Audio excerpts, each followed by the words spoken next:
Hi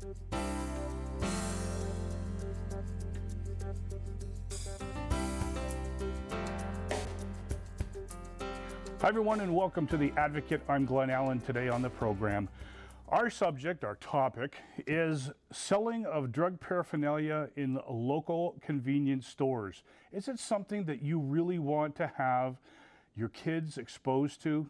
We're going to talk about that on this program today here on Cable 14. We're also going to be talking about Rob Ford, and you may laugh at that, but we're really going to be talking about maybe some of his decisions, but also if you were in his position, or maybe you're in a position at work, or maybe even in your family, and you're hiding behind your addiction, it takes a lot of intestinal fortitude to come out from behind the lies, to come out from behind whatever secrets from your past are. If you've been self-medicating to hide from behind whatever it is, now is the time. Now is the time to ask for help. My guest today is Tammy Francoeur. And Tammy is a peer support, director of peer support from Turning Point Detox. Tammy, welcome to the program. Thank you. Thanks so much for having me. And we're going to talk about the drug paraphernalia in the stores. We're going to talk about Rob Ford and where we're at today. And, beaten to death. I'm actually tired of watching the news because it's either the 3 senators or the whole Rob Ford scandal. But we're going to talk about that, and we're going to talk about Turning Point Detox as well, which is just up the street from Cable 14. Mm-hmm. And you guys have been doing a lot of great work for a long time now.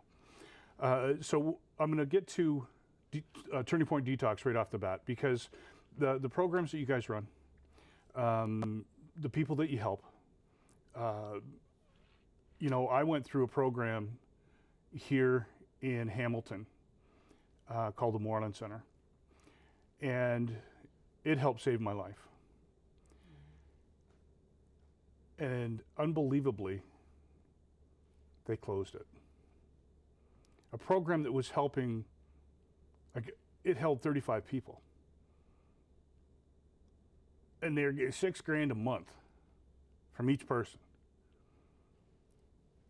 And how you can't make that a go is beyond me. True. And they shut it down. Yeah. Apparently there's no more alcoholics or addicts in Hamilton. I mean, DeFasco, Stelco, Ford, they're sending their people there. Mm-hmm. Not to mention the people that are around here, they're looking to get into help. That's crazy. But that's a whole other program, which is a bee in my bonnet, I'll tell you. That's closed down. Well, you guys have picked up a big slack in this community because there's a lot of people who need a lot of help. Why don't you tell us a little bit about Turning Point Detox and what you guys do? Okay. Well, we started in 2005, and the reason why we sort of created Turning Point was because of our own experience. John, my husband, is in recovery from crack cocaine for the last 9 years. And I know that he was a very high-functioning individual as well. So I totally understand the whole Rob Ford thing. He had his own demons. He had his own reasons for using. Mm. And unfortunately, a lot of the programs that I looked at really just addressed the abstinence. But it did not go into the physical afflictions that the addiction causes. It doesn't go into the emotional supports that the guys need. And it didn't really involve the families. So, just through our own, experiences, mm-hmm. through our own perception of what we felt someone needed to, heal as a whole being, we created the Turning Point Habitude program. And that is a biopsychosocial and spiritual program, which means that physiologically we're going to clean your system up, take a look at what's going on with your body, find out, how your liver's functioning, do some repairs. We work with 2 naturopaths, 2 physicians. Then we want to get into the emotional supports, find out why for you, using cocaine was normal. If we take away your cocaine, how are you going to function in life? So we need to talk about that. And then socially, we need the families to understand what they need to do to support them. Because a lot of times the guys will say, in other programs when they went home, the families were their triggers. You know, the families were sometimes sicker than they were, or sometimes the family was living in fear. So we offer 2-year aftercare support for the families and for the guys that are in the program. We're an all-male program. Yeah, being and we'll pick up right from there. But the other thing too is a lot of times families or friends who the alcoholic or the addict has hurt. Right. Because we heard, being in recovery, a lot of people. 15 and a half years now, I knew when I was out doing what I was doing, I hurt a lot of people. Yeah. And we usually hurt the people we love the most. Absolutely. I mean, so when you're all of a sudden we get cleaned up and we're going, hey, we feel great. Yeah. I mean, you hang out and these people are sitting back going, well, I'm glad you're feeling good, but you know what? I'm really ticked at you still. Yeah. Well, and that's putting it nicely. Absolutely. Anyone that uses, I mean, they use or drink because of resentments. Right. And unfortunately, the family has just as many resentments, right? They're not sleeping, they're not eating, they're exactly. Totally waiting ticked. for the phone to ring in the middle of the night because you're either in the hospital or you're locked up again. Yeah. So yeah, you come home, you're all rosy, and the family's sitting there going, yeah, exactly. So, you know, so if we can help the family to deal with those resentments, to talk about that anger, to get healthy themselves, to maybe look at maybe some of the things that they've, or characteristics that they've had that maybe they've passed on to their children. Yeah. A lot of times that's, you know, the apple doesn't fall too far from the tree. Yep. So if they're, you know, the family member, or the mother or father's got anxiety, you know, and little Johnny comes in and he's got anxiety and he's got a coke problem, you know, they go hand in hand. So what we find is it's equally as rewarding for the families as it is for the person that's in our program. I've had many, you know, fathers, mothers, wives say that they've done their own work that they've avoided doing on themselves because of the program. So, you know, dropping them off at a treatment center and letting them do their time is one thing, but when the family can heal together, in the recovery stage anyways, they have a much higher success of being successful because they know sort of the do's and don'ts, they know what the discharge plan looks like, they know what the expectations are, and you're taking the elephant out of the room. You know, they're communicating with each other, they're talking about what they're feeling, and they understand why the drug occurred, because for family members, they just don't. They feel that the person's being selfish, you know, sometimes they think that they have a mental health problem that can only be addressed with medications, and because we use more of a holistic approach, we showed them that, you know, a lot of these guys do not need to be medicated. What they need to do is learn living skills, they need to learn coping skills. We don't have chefs in our program, we don't have Molly maids. We have the guys cooking meals big as TVs and pool tables and all that stuff. No, we don't. We just put a fireplace in though. Did you? So we're not that mean. But we, you know, we believe that's just what your place needs with the sauna and the fireplace. We want home-like environment, a home of healing, and we want the guys to be making their own beds, cleaning their own toilets, making their own eggs. Because we stopped doing those things. You do, and you know what? It's great for men to be treated like children. But when they're in recovery, you know, treating them like a child is going to have them acting like a child again. So you need to have the living skills. Let me ask you this, because one of the things I do is I work with adult male survivors of childhood sexual abuse, as many people know. And I'll just throw that plug out there. Monday nights, we're at the Hamilton Men's Withdrawal Management Center for those of you who might want to come out. But it's an all-male group where the guys can open up. Do you find your guys open up more being 100%. An all-men, 100%. all-male 100%. group? We don't believe in the co-ed programs. I mean, we understand why they do them. It's a dollars and cents thing. But for us, we're very focused on just treating males. Males will open up and share with each other. They will get authentic with each other. When they're with women, they tend to their chests tend to come out and they hide. They, you know, they start to do the facade again. And what we want them to do is be open, honest, you know, intimate with each other, be able to talk about the things that are really concerning to them. And what they find as a group like that is that their problems are very similar. Their struggles are very similar. You know, they all have anger issues. They all have, you know, troubles with, you know, fears, anxiety, depression. They've all had those situations that they can talk about, and it does normalize it for them. It does say, you know what, I'm not the only one. Exactly. And it doesn't matter what my drug of choice was. You know, I don't care if I was using heroin. I don't care if you were using, you know, alcohol or prescription drugs. Whatever you use to feel normal, it doesn't matter. It You doesn't just take matter. that out, and the rest of it. Listen, you have a lot of great programs that are going on right now. We're getting short because we're coming up on the break, but I want to talk to you about a program that you're doing. You've partnered with a really good guy, Mark Elliott. Yeah. And Mark is a great guy. Has a radio show out of Toronto. And when I created Living Clean, and actually I want to throw a shout out to Teresa Cruz over on Living Clean on CTS TV, because she on the show this past Sunday, they gave us a shout out because we're going to be talking about the drug paraphernalia on this show today. So thank you to Teresa and the folks over at Living Clean on CTS for doing that.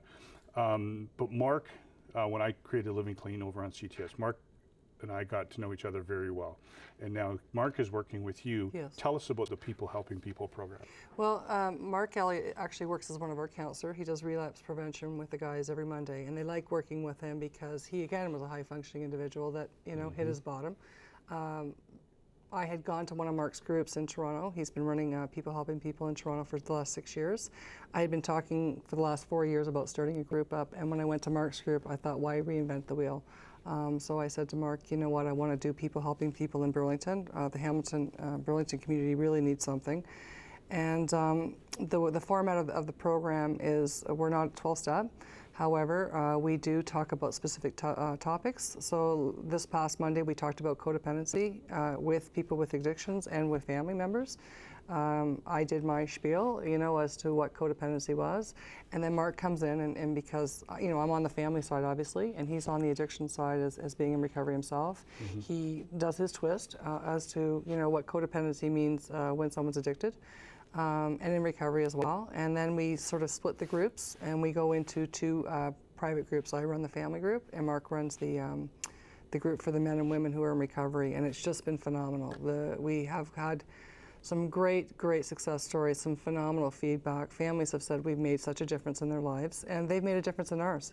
For Mark and I, it keeps us grateful for the opportunities that we have. Yeah. It also keeps our finger on the pulse, and I come out of there feeling like I'm getting support too. And if you're interested at all in any of this, you'll see, and we'll have it up on the screen during the second part of the show today, but habitude.ca, and there's also some phone numbers that we'll throw out there as well, but habitude.ca, and you'll find out a lot about Turning Point Detox and People Helping People and all the great things that there it is right up on the screen. Thanks, Harmony. Right on the ball, as she always is. So we're going to take our time out here, and when we come back, drug paraphernalia in your local convenience stores.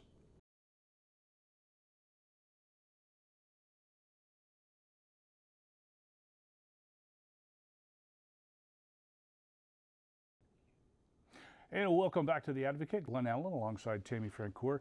And I mentioned in the first part of the show that we're going to be talking about the drug paraphernalia being sold in local convenience stores. And just so that you understand where we're coming from here, this is something that was brought on by the Ontario Safety League. And the Ontario Safety League president, I'll tell you what their president, Brian Patterson, had to say. This is his quote. Ontario Safety League President Brian Patterson says, for local stores to sell drug paraphernalia, it's totally irresponsible, okay? And he's backed up by the Ontario Convenience Store Association, with them saying they support the OSL's campaign, saying it doesn't condone the sale of drug paraphernalia, and it's urging people not to shop where such items are sold. And finally, this comes from Chief Paul Cook, who is the president of the Ontario Association of Chiefs of Police. He states, police departments across the province are actively dealing with the issue of drug paraphernalia. Through this campaign, we are supporting the Ontario Safety League's effort to educate shop owners and parents about the risks these items present to our communities. We encourage parents to be vigilant and keep an eye out for drug paraphernalia at home and in their neighborhood. And as I said, that comes from Chief Paul Cook. The Ontario Safety League has set up a petition, Tammy, and you can go online to Not at My Store. And if you want to sign that petition, you simply go online and you sign this petition and show your support to the Ontario Safety League. And you can also go on to Twitter and you can simply hit hashtag report your store, and you can report these stores. And what we're talking about here is, and I want to go to, this is something that I put on Facebook as a few days ago, or I guess maybe a week and a half ago. And I asked, are there any convenience stores in your neighborhood selling paraphernalia such as bongs and pipes to smoke crack, etc.? And I asked, if you wanted this stuff sold in the convenience store alongside the milk and the candy and, magazines, you take your kids into the convenience stores. And I mentioned that we're going to talk about this program here on The Advocate on a Friday, November 8th, and that I'd be checking local stores and reporting who's selling this stuff. And I can tell you there was one of my favorite words is plethora of comments and what have you made on this topic, in which, Tammy, you took part in. And there is a lot of different opinions, and there is one by one of these ones, and then I'm going to turn over to you to comment as well. This comes from Vic, who I believe is from Burlington. I see drug pipes, superchargers, and who knows what else they've hidden behind privacy doors.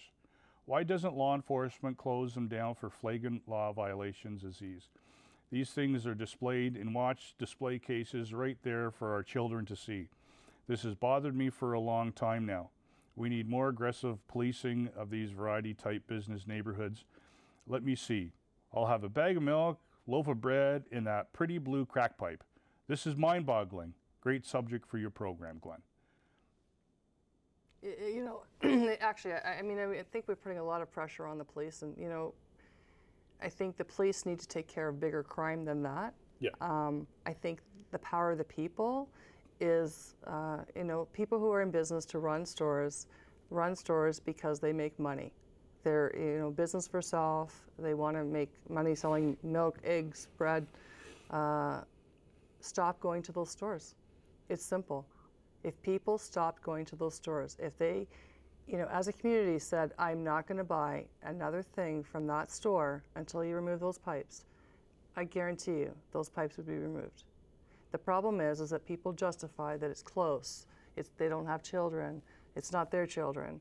And so they go in there and they support these stores. And as long as these stores are making money off the bread and the milk and the eggs, they're going to continue to sell those pipes. I mean, they make them a rainbow of colors. The kids go in there and, it's like picking candy.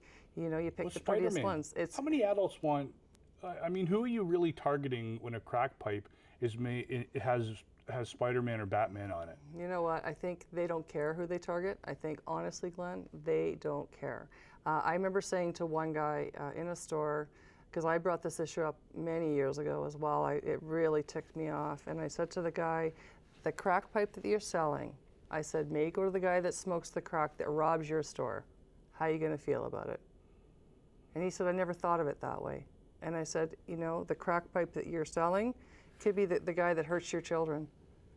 Or robs your house. Right. I talked to the police, and obviously, I want to make one thing perfectly clear, and that is it's not illegal for the stores to sell the drug paraphernalia, because it's simply plastic and little bits of metal. It's not anything until someone puts a drug in it. Right. It's not illegal until someone puts a drug in it. They say they use it for tobacco, right? Yeah. Yeah, and I got some small land in Florida for you. So, what in talking with police in this area of Hamilton, what this officer said is look at, not limit to, but look at many, not all, but many of the Big Bear and the Big B stores or Busy Bee stores.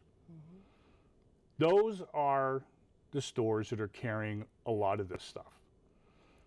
Yep. And I just question, if you are going to sell this stuff, is it necessary to have it on the shelves where the kids can see it? If you're going to sell this stuff, why not have it hidden like you have the cigarettes hidden?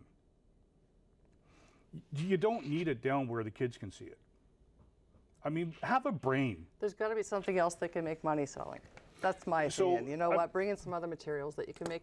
All they care about is selling the money. They don't care what they're selling.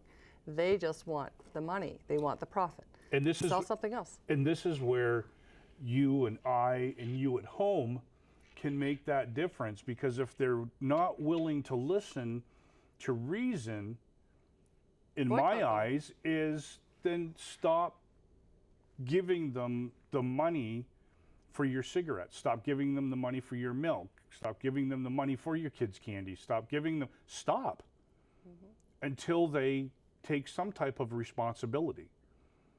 Now, if you have them in a cabinet, then make sure it's away from the kids. Take some type of responsibility. As I've said, I mean, it's not against the law to sell it.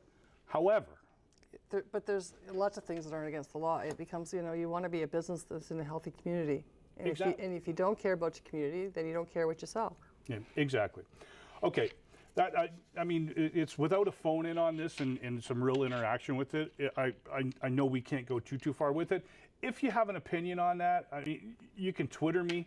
I'd love to be able to follow up on this, and you know. And we can do some follow-up programs on it, because I'm going into stores and I want to see who's selling this stuff, you know, and you know, and if I see, I'm taking pictures of it. I have cameras, and I want to see where it is. Or find out which stores don't sell them, and let's promote those stores that don't sell them. And I have, and you know what? I went to a store on King and Sherman. And it used to be a real rundown store, but it's a good store now. And I was really happy to see that it was all cleaned up. And I told the owner that I came down here to buy a bong for the show today, and they have it all cleaned up, and I thanked them for that. Really quickly, we have like 2 minutes, a little over 2 minutes. The Toronto Star has just released a new video that shows Mayor Rob Ford saying to the camera, "I'm very, very inebriated." And Mayor Ford has said, "I saw a video. It's extremely embarrassing. The whole world is going to see it." Another video. So, when does this guy, and I know I'm throwing this at you with such little time left, but you and I both, to go to rehab. You and I both know. I mean, it looks like a duck, quacks like a duck, he's done. Is the bottom coming up a little faster for him? You know what? That guy's either going to die because he's going to succumb to his addiction. He can't keep doing what he's doing. I mean, he uses crack so he can drink more. You know, he's going to have to be careful because he's overweight. He self-admittedly drinks too much. He says he's used crack once, but we all know that people usually don't just use it once. He's under a lot of pressure. His mental health is not good. Honestly, if he doesn't do something, I put something on Facebook as well, as back in 2005, where he said himself, you know, sometimes people are just crazy with their addiction, and sometimes you need to do an intervention. And he felt that in his family, and it's better to lock somebody up in jail because at least you might save their life. And that was in 2005, and now we're in 2013, and he's the guy that needs to be locked up. Jokingly, they called him Tommy Boy. He's a little closer to Chris Farley than I think we like to admit, and I hope he gets help because I don't like to see anybody die. Tammy, thank you so much for being part of the program today. We'll do it again, okay? For sure. All righty. For Nick and Corey out here, and Nick, Mike, Harmony in the control room, thank you so much for being part of the show today. For Tammy, I'm Glenn. Thanks for watching The Advocate, and we'll catch you again next time.